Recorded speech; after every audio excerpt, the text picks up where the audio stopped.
तो UAE company ने import की है मशीनरी, है ना, कितने की 20,000 dirham की है फ्रॉम एन ओवरसीज सप्लायर। तो किसी ओवरसीज सप्लायर वो चाइना से कर लिया, अमेरिका से कर लिया, ठीक है। तो इंपोर्ट वैल्यू कितनी 20,000 dirham, वेट इस पर 5% लग जाएगा, 1,000 dirham हो जाएगा। The company record 1,000 as both output weight and input weight in the weight return। तो 1,000 dirham जो है ये शो कर देंगे अपनी VAT return. VAT payment calculation, VAT payment, तो VAT payment calculation determine the amount of business owes to the tax authority. अच्छा, यहाँ पर ये जो 1,000 है ये रिवर्स चार्ज होगा, इसे रिवर्स चार्ज बोलेंगे, है ना। तो यहाँ पर वही है वेट के कैलकुलेशन में, तो वेट जो सेल पर है और माइनस परचेज वाला माइनस हो जाएगा। If input VAT excess output VAT you can claim a refund. आप रिफंड क्लेम कर सकते हैं या कैरी फॉरवर्ड कर सकते हैं नेक्स्ट टैक्स पीरियड के लिए। नेक्स्ट टैक्स पीरियड में वो एडजस्ट हो जाएगा। वो तो इंडिया का system. VAT input credit calculation, VAT input tax calculation is required when a business want to claim back the weight paid on the eligible business expense used to make flexible supply। Business expense used for making taxable supply ineligible personal expense, most entertainment, certain people। तो यहाँ पर कुछ ineligible भी होते हैं, जैसे personal expense आपने किया, कुछ पर्सनल कोई चीज़ खरीदी या कुछ मॉल एंटरटेनमेंट वगैरह और कुछ है इस तरह का, या कोई व्हीकल हो सकता है। तो ये कुछ पर्सनल चीज़ें हो सकती हैं आपकी जो इनएलिजिबल हैं। Example, input VAT on office rent 1,000, input VAT on business purchase 2,000, input VAT on purchase personal expense 500, not recover. तो ये रिकवर नहीं होगा आपका 500, तो ये पर्सनल एक्सपेंस है, ऊपर वाले हो जाएगा। तो यहाँ पर 3,000 माइनस 500 और 2,500 जो है रिकवर जो है रिकवर हो जाएगा। वेट रिफंड कैलकुलेशन कैसे करनी है आपको। बिजनेस कैन क्लेम है VAT refund when input VAT paid on purchase exceeds output VAT collect on sales in a tax period. तो आपका वेट इनपुट वेट ज़्यादा है आउटपुट वेट से।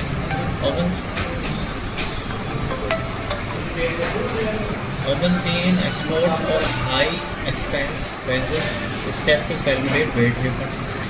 Calculate total input weight and output weight for period। पहले calculate कर लोगे wait refund के लिए, आपको आपका इनपुट वेट ज़्यादा होगा, है ना। अप्लाई फॉर ए रिफंड बाया FTA portal if result is positive.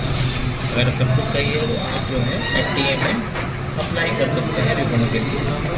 Example, input VAT on business expense 5,000, output VAT on sale 4,000, refund claim कर सकते हैं आप 1,000।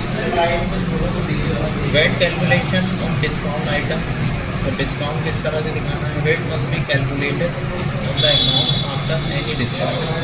वेट जब भी कैलकुलेट होगा डिस्काउंट के बाद भी कैलकुलेट होगा, यानी डिस्काउंट माइनस करोगे उस प्राइस में से, उसके बाद में आपको जो वैल्यू आएगी उस पर वेट कैलकुलेट करना है। On the original price apply sales promotion and negotiated discount.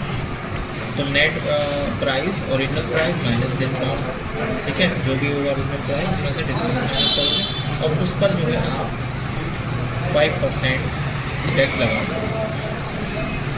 Show discount and VAT on the invoice. Discount को आप इनवॉइस में शो कर सकते हो कि हमने 5%, 10%, इतने परसेंट डिस्काउंट दिया। यहाँ पर भी GST में जो इसी तरह से पहले डिस्काउंट को माइनस किया जाता है, उसके बाद ही टैक्स कैलकुलेट किया जाता है। ओरिजिनल प्राइस 1,000, डिस्काउंट 100, तो नेट प्राइस हो जाएगा 900, माइनस हो गया क्योंकि वो 5% इसमें वेट चार्ज हो जाएगा। तो टोटल कस्टमर पेज, कस्टमर आपको 945 रुपीज़ पेड करेगा। VAT calculation on mix supply, taxable plus exempt. देखो मिक्स सप्लाई यहाँ पे भी है, मगर सबके कंसेप्ट अलग होंगे, है ना। मिक्स सप्लाई हमारे यहाँ पे वो दिवाली गिफ्ट बॉक्स वाला बताया था ना। When selling both taxable and exempt goods and services, input VAT is only recoverable on the taxable portion this is typical for business offering both products and financial services, है ना। तो यहाँ पर आपकी जो टैक्सेबल प्रोडक्ट होगा और exempt product होगा वो एक ही साथ बेचे जाते हैं। Step two calculate on except line, calculate total input VAT for all expense, determine the proportion of taxable to total supply, और रिकवर होगा इसमें VAT total input VAT plus taxable supplies plus total supplies. Example क्या है इसका, 1000 का आपका input wait है, 70% supply और टैक्सेबल, 30% एग्जाम्प्ट। तो इसमें जो है आपका जो वेट रिकवर होगा वो 700 पड़ेगा, मतलब 30% उसमें से आपका जो एग्जाम्प्ट वाला पोर्शन है वो लेस हो गया इसके अंदर 1000 और 70% आर टैक्सेबल। तो 700 रुपये का जो वेट है वो आपको उसमें से रिकवर कर सकते हो।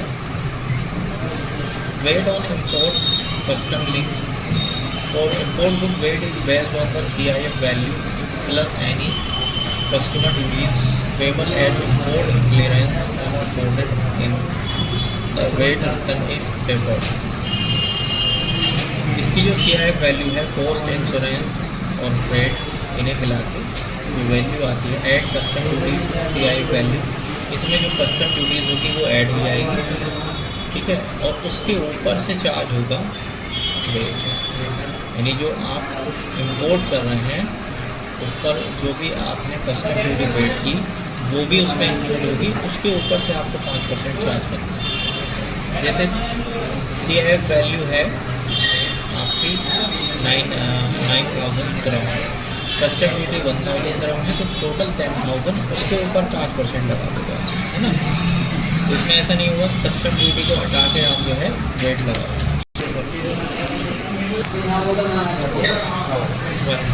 Wait group calculation, related business can form a weight group to file a single return simplifying weight process. Intra-group transaction are not subject to weight. तो इसमें क्या है, इसमें रजिस्टर रिलेटेड एंटिटीज है VAT group with FTA, combine all group output input weight for one return, ignore weight from transaction within the group. Company A sales to company B both in group, no weight charge, यानी same company में कोई VAT charge नहीं होगा। Group total taxable जो external sales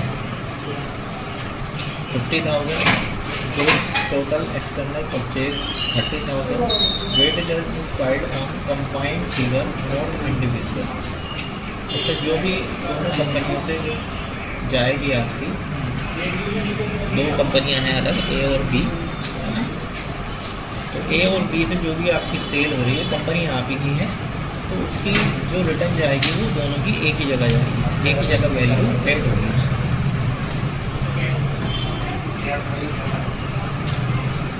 अच्छा, कुछ है कि common mistake when calculating VAT in the UAE, क्या मिस्टेक होती है? Confusing zero rated and exempt supply, zero rated allow input VAT recovery, exempt does not, है ना।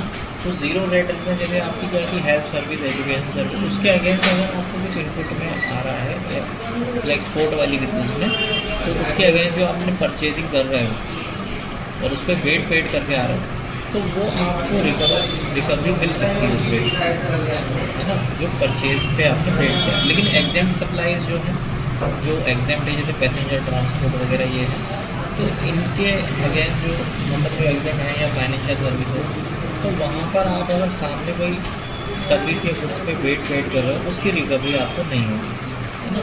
लेकिन जीरो रेटेड वाली में हो जाएगी आप रिकवरी।